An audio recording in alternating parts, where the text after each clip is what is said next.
Kahit na hindi lahat ng mga introvert ay nakakaalam nito, karamihan sa kanila ay nakakaakit ng mga tao para sa isang dahilan. Hindi lang nila napagtanto kung anong mga aspeto ng kanilang personalidad ang dahilan kung bakit sila nagiging powerful at maimpluwensya. Kaya narito ang mga iba't ibang senyales ng isang magnetic introvert.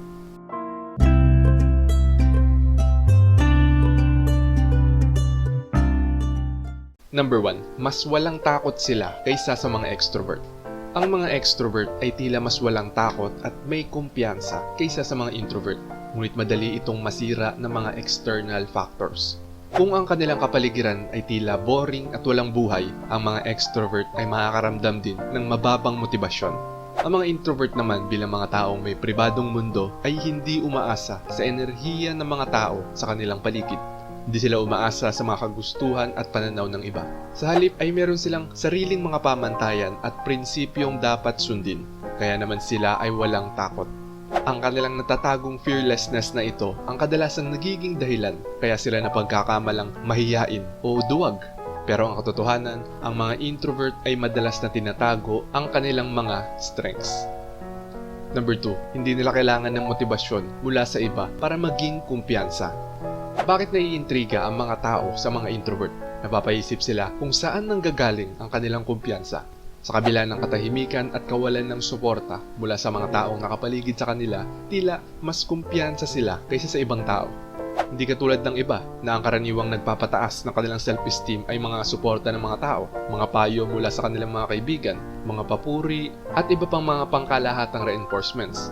Ang mga introvert ay bihirang nangangailangan ng mga pang-motivate na yon upang maniwala sa kanilang sarili. Ang kanilang mapagkukunan ng enerhiya ay nasa loob nila at hindi mula sa kanilang kapaligiran. Alam nila kung ano ang kaya nila dahil nagmumuni-muni sila sa kanilang sarili. Inaaral nila ang kanilang sarili at napagtanto ang kanilang mga potensyal. Yan ang dahilan kung bakit nakikita sila ng mga tao na magnetic. Ang kanilang kumpiyansa at motibasyon ay hindi batay sa mga materyal na bagay, ngunit sa halip ay batay sa kanilang pangunawa sa kanilang sarili at mataas na mga mithiin. Number 3, mukha silang easy-going pero ang totoo ay intense sila at malalim. Ang mga magnetic introvert ay madalas na lumalabas bilang soft, maselan at magiliw na mga tao, ngunit sila ay talagang malalim at intense kapag mas nakilala sila. Ang pagkatao ng isang introvert ay punong-puno ng mga sorpresa. Hindi mo malalaman kung ano ang mga susunod. Pagkatapos ng isang magalang at magiliw na pag-uusap, ay hindi mo malalaman kung ano ang darating pagkatapos ng isang ordinaryong araw kasama sila. Lahat sila ay maaaring maging sweet at kaaya-aya, ngunit sa sandaling magsimula ka ng isang wholesome na pakikipag-usap sa kanila, maaari silang maging intense. Magsisimula silang magbanggit ng mga paksang nakakagulat para sa'yo. Maaari silang magbukas ng mga paksang hindi ka handang pag-usapan. Gayunpaman, sa kabila ng lahat, alam pa rin ng mga introvert ang kanilang mga limitasyon. Hindi lang nila inilalabas ang lahat ng bagay dahil alam nila ang moderation. Number 4, alam nila ang mga sinasabi nila. Alam ng mga introvert kung paano gamitin ng maayos ang kanilang mga salita at sensitibo sila sa damdamin ng ibang tao. Hindi sila yung tipo ng tao na nagbibiro na nakakasakit sa damdamin ng iba. Hindi rin sila yung tao na nagsasabi ng walang katuturang bagay sa publiko na nagpapa-awkward sa mga tao sa paligid nila. Ito ang resulta ng pag-iisip muna bago magsalita. Sinusuri muna nila ang kanilang mga iniisip bago isalin sa mga salita. Ito rin ang dahilan kung bakit bihira silang magpahayag ng kanilang mga pananaw sa publiko dahil naniniwala sila na kung wala silang mahalagang sasabihin ay mas mabuti na lang na manahimik. Ang kanilang pagiging disente ay isa sa kanilang mga pinakamagnetic na katangian. Ang mga taong naaakit sa kanila ay namamangha sa kung paano nila inaayos ang kanilang mga saloobin bago ipahayag ang mga ito. In that way, lahat ng lumalabas sa bibig nila ay may sense. Number 5, meron silang nag-uumapaw ng mga kaisipan at mga ideya. Hindi maikakailang karamihan sa mga introvert ay maraming alam. Bakit? Ito ay dahil sila ay nahuhumaling sa mga libro. Ang anumang uri ng informative na libro ay nakakatugon sa kanilang pananabik para sa mga ideya at kaalaman. Well, karamihan sa mga introvert ay talagang walang kamalayan dito. Karamihan sa kanila ay malayang dumadaloy at hindi nila napagtanto na meron na silang partikular na uri ng pagkahumaling. Maaring wala silang pakialam kung gaano karaming tao ang humahanga sa kanilang antas ng kamalayan at kaalaman dahil ang naiisip lang nila ay kung gaano sila kaginhawa sa kanilang pribadong espasyo. Ang mga introvert ay hindi nagkakasundo sa mga mababaw na pag-uusap. Hindi dahil wala silang ideya na may aambag, ngunit dahil ang kanilang mga ideya ay napakarami. Halos hindi nila mapasimple ang mga ito. Nag-uumapaw ang kanilang mga iniisip at wala silang sapat na oras upang ipaunawa ito sa mga tao. Number 6, sila ay emotionally independent. Sino yung taong kontento sa kanilang sarili at nananatiling functional kahit na walang ibang tao sa paligid nila? Ito ay walang iba kundi ang mga introvert. Ang mga introvert ay maaaring manatiling nakafocus kahit na ang iba sa kanilang trabaho ay nakauwi na. Maaari pa silang mas gumana sa isang tahimik na opisina kung saan walang nakakagambala sa kanila. Nakukuha nila ang kanilang enerhiya mula sa kanilang sarili. Sila ay independent sa enerhiya ng kanilang mga katrabaho, kanilang boss, at maging ang kanilang mga miyembro ng pamilya. Isa ito sa mga dahilan kung bakit magnetic ang mga introvert. Hindi nila kailangan ang mga temporary motivator na yon para gumana ng mahusay dahil palagi silang sapat sa kanilang sarili. Sila ay magnetic sa paraang ginagawa nilang mas komportable at mas malinaw ang buhay ng mga tao. Hindi sila yung kumakapit sa isang tao o nag-uubliga sa isang tao na samahan sila palagi. Number 7, hindi nila hinahamak ang kanilang malawak na imahinasyon.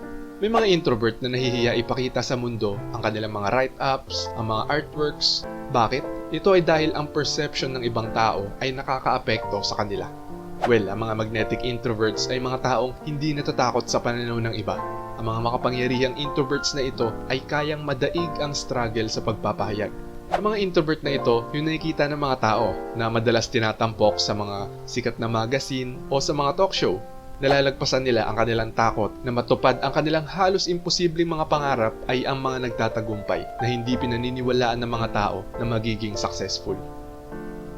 Number 8, binabago nila ang ibang tao. Well, ang mga introvert ay hindi kailangan maging diktador para maging isang transformational leader.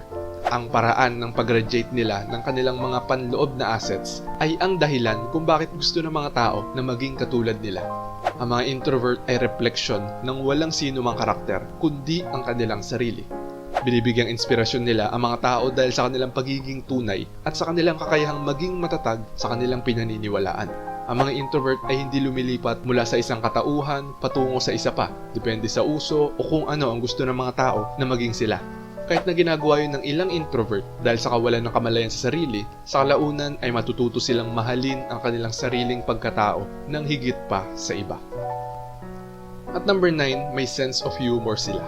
Hindi may kakaila na hindi lahat ng introvert ay may sense of humor, lalo na ang mga taong walang tiwala sa sarili na makipag-usap sa sino man, maliban sa kanilang mga pinakamalapit na pamilya at kaibigan.